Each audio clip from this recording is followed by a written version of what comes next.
Hi everyone, welcome to the control system lecture series. Today we are going to discuss about the question based on Laplace transform.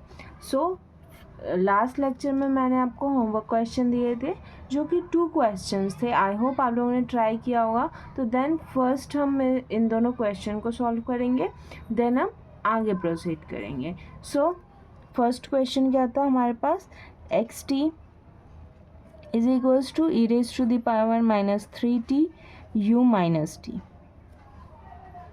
I hope लोगों ने इसको try किया होगा.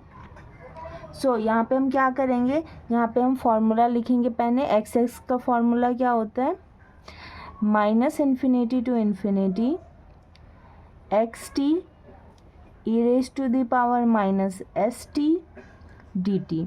यहाँ पे हमारे पास एक्स टी क्या है, एक्स टी है हमारे पास ई raise to the power minus 3t u minus T, and यहाँ पे E raise to the power minus S T D T. Clear है. सो यहाँ पे हमें क्या गिवन है, यहाँ पे हमें u माइनस टी गिवन है. मतलब ये सिग्नल कैसा होगा, माइनस इन्फिनिटी से 0 तक के लिए 1 रहेगा और ग्रेटर देन 1 के लिए ये हमारे पास 0 रहेगा. तो इसको हम कैसे रिप्रेजेंट करेंगे, 1 4 t लेस देन 0 और 0 4 t ग्रेटर देन 0. ठीक है. तो यानी ये हमारे पास बिल्कुल इन्वर्टेड है. जो हमारे पास यू टी का होता है बिल्कुल उसका रिवर्स है. तो यहाँ पे हम क्या लिखेंगे, एक्स एस. अब इसकी लिमिट कैसे चेंज होगी, इसकी होगी क्योंकि ये 1 किसके लिए है, माइनस इन्फिनिटी टू 0 के लिए. क्लियर है. इसके लिए इसकी वैल्यू 1 रहेगी, बाकी के लिए 0 रहेगी. तो यहाँ पे क्या आ जाएगा, E raise to the power minus 3t E raise to the power minus S T D T. अब यहाँ से आप क्या करेंगे, माइनस कॉमन लेंगे तो क्या आ जाएगा, minus infinity to 0 E raise to the power T common ले लेंगे एंड माइनस 3 और माइनस एस को अंदर रहने देंगे डी टी. क्लियर है यहाँ तक. फिर हम सिंपल जो हमने पिछली क्लास में किया था इसका इंटीग्रेशन करेंगे. तो इंटीग्रेशन क्या आएगा, 1 बाय माइनस 3 माइनस एस. ठीक है. E raise to the power upper limit minus lower limit होगा तो अपर लिमिट 0 है, minus lower limit minus infinity है. क्लियर. अब यहाँ से हमारे पास क्या करेंगे, हम यहाँ से हम माइनस कॉमन कर लेंगे तो minus 1 upon S plus 3. Clear है. और यहाँ से क्या आ जाएगा, E raise to the power ये 0 क्या हो जाएगा 1 और ये क्या हो जाएगा 0 तो 1. तो यानी एक्सेस हमारे पास क्या आ गया, एक्सेस की वैल्यू आ गई माइनस 1 अपॉन एस प्लस 3. सो अब हमें क्या फाइंड करना है, अब हमें फाइंड करना है इसका आर ओ सी. आर ओ सी के लिए आप क्या कर सकते हैं, पहले तो ये जो हमारे पास ई raise to the power t के टर्म में मतलब जो भी एक्सप्रेशन आया है उसको आप माइनस 3 माइनस एस को ग्रेटर देन 0 पुट कर देंगे. तो यहाँ से आपका एस जो होगा वो लेस देन कितना आ जाएगा, माइनस 3. और हमने क्या सीखा था कि जो आर ओ सी होता है, सिग्मा होता है, वो हमारे पास लेस देन माइनस 3 हो जाएगा.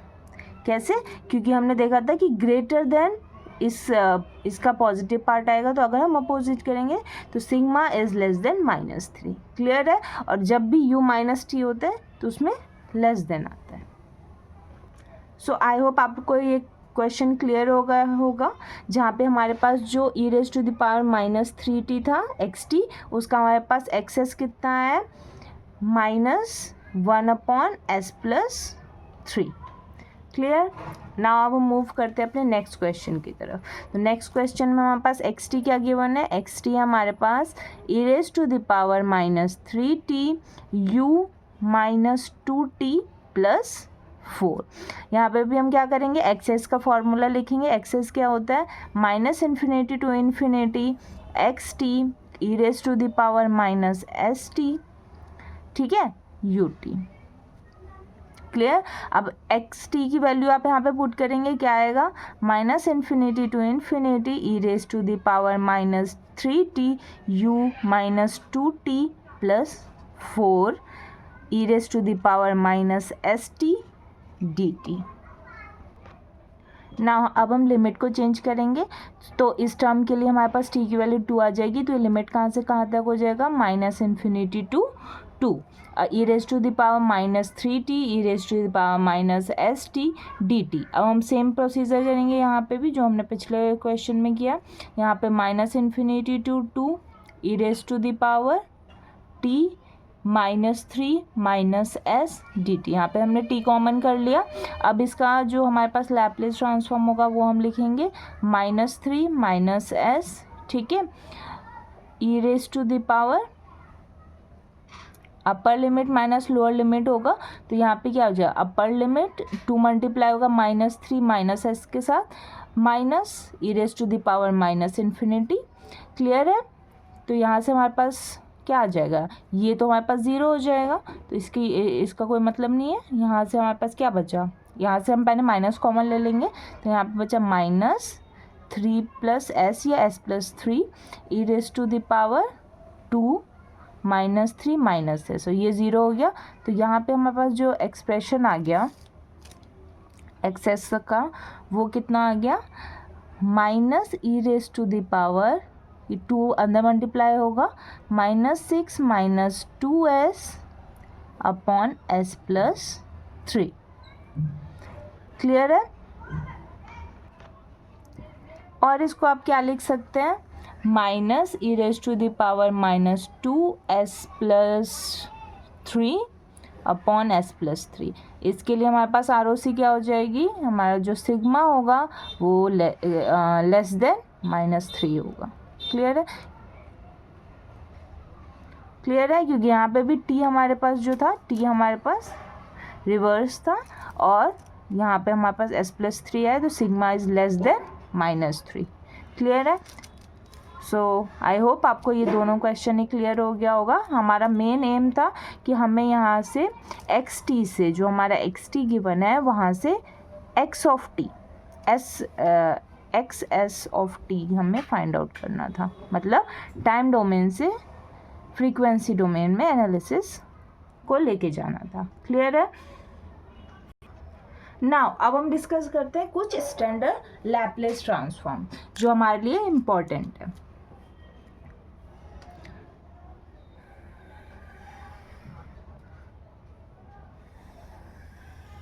सो यहाँ पे हमारे पास है सिग्नल, और यहाँ पे है उनके लैप्लेस ट्रांसफॉर्म। सो फर्स्ट हमारा कौन सा सिग्नल है, फर्स्ट है हमारे पास UT, unit step signal.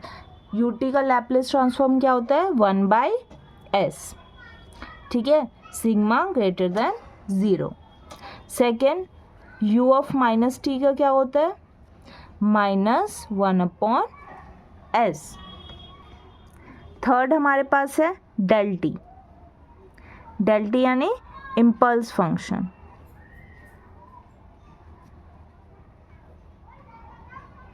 Impulse function का लैप्लेस ट्रांसफॉर्म क्या होता है, 1। फोर्थ है हमारे पास TUT, इसको हम बोलते हैं रैम फंक्शन। रैम फंक्शन का होता है 1/s²। फिफ्थ है हमारे पास T²/2 और UT, इसको हम बोलते हैं यूनिट पैराबोला। यूनिट पैराबोला का लैप्लेस ट्रांसफॉर्म क्या होता है, 1/s³। सिक्स्थ हमारे पास है e raise to the power -alpha. Alpha can be anything, ठीक है, 1 2 3 कुछ भी हो सकता है। So e raise to the power -alpha UT का क्या होता है, 1/s+α, और ROC इसकी होती है sigma is greater than -alpha, जो कि हमने देखा है पिछली क्लास के क्वेश्चन में हमने जो किया था, उसके लिए हमारे पास सिग्मा ग्रेटर देन अल्फ़ा आया था, सिग्मा ग्रेटर देन -अल्फ़ा, ठीक है, क्योंकि उसके साथ UT था। नेक्स्ट हम देखेंगे e raise to the power α_t u of -t। क्लियर है। इसके लिए क्या आएगा, -1/s - alpha sigma is less than alpha. Clear है? हमारे पास 8th सिग्नल कौन सा है? Cos of beta T U T. Cos of beta T U T का क्या होता है? याद रखना है, ये बहुत इंपॉर्टेंट है कंट्रोल सिस्टम के लिए। S upon S square plus beta square. ठीक है, तो ये सारे लैप्लेस ट्रांसफॉर्म आपको याद होने चाहिए। नाउ अब हमारे पास 9th सिग्नल कौन सा है? Sine of beta T U T. Sine of beta T U T का क्या होगा? ये भी सिंपल है, beta upon S square plus beta square. ठीक है, कॉस के लिए क्या था हमारे पास, हम देख लेंगे यहाँ पे। कॉस के लिए थे हमारे पास एस अपॉन,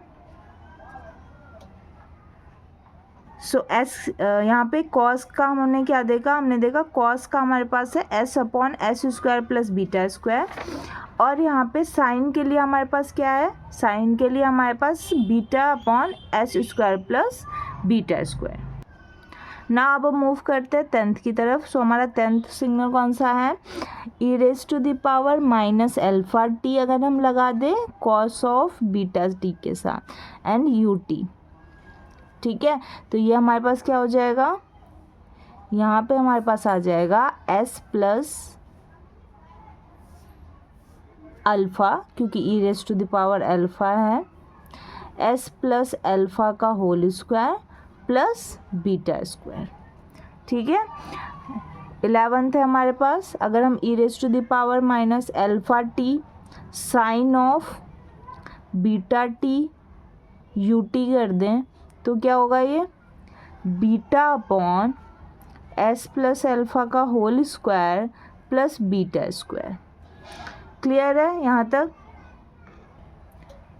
सो हमने 11 सिग्नल के स्टैंडर्ड जो लैप्लेस ट्रांसफॉर्म है वो हमने देखे, जो आपको याद होने चाहिए, जो हमारे पास कंट्रोल सिस्टम में यूज़ होने वाले। एक बार और हम रिवाइज करेंगे। सो फर्स्ट हमारे पास क्या है? यू टी होता है 1 upon S, U of minus T is minus 1 upon S. Del function del T का लैप्लेस ट्रांसफॉर्म 1 होता है। टी यू टी का होता है 1 upon S square. T square by 2 U T का होता है 1 by S cube. E raise to the power minus alpha T U T का होता है 1 upon S plus alpha. E raise to the power alpha T U of minus T का होता है minus 1 upon S minus alpha. Cos beta T U T का होता है S upon S square plus beta square. अगर हम sine का देखें, साइन बीटा टी का यू टी का होता है beta upon S square plus beta square. अगर हम e raise to the power minus alpha t cos of beta T U t करेंगे तो इसका लैप्लेस ट्रांसफॉर्म हो जाएगा। हमें याद रखना है एस के साथ e raise to the power term आएगा, यानी s plus alpha upon S plus alpha का whole square plus beta square. Sine में क्या होगा? एस के साथ तो अल्फ़ा टर्म आएगा लेकिन बीटा अकेले आएगा, तो यानी अगर e raise to the power minus alpha t sine of beta T U t है तो इसका लैप्लेस ट्रांसफॉर्म होगा beta upon S plus alpha का whole square plus beta whole square. Clear है? सो आज हमने क्वेश्चन डिस्कस किया, जो हमने होमवर्क क्वेश्चन दिया था उसको डिस्कस किया। दोनों क्वेश्चंस को मैंने आपको अच्छे से समझा दिया है। सेकेंड हमने स्टैंडर्ड लैप्लेस ट्रांसफॉर्म देखे कुछ सिग्नल के। नेक्स्ट क्लास से हम properties of Laplace transform start करने वाले हैं, तो स्टे कनेक्टेड विद अस। ठीक है, हम यहाँ पे सब कुछ समझने वाले हैं आगे आने वाले लेक्चर्स में, और आगे हम कंट्रोल सिस्टम को अच्छे से समझने वाले हैं। सो आई होप आज का लेक्चर आपको क्लियर होगा। सो नेक्स्ट लेक्चर में मिलते हैं, तब तक के लिए बाय बाय।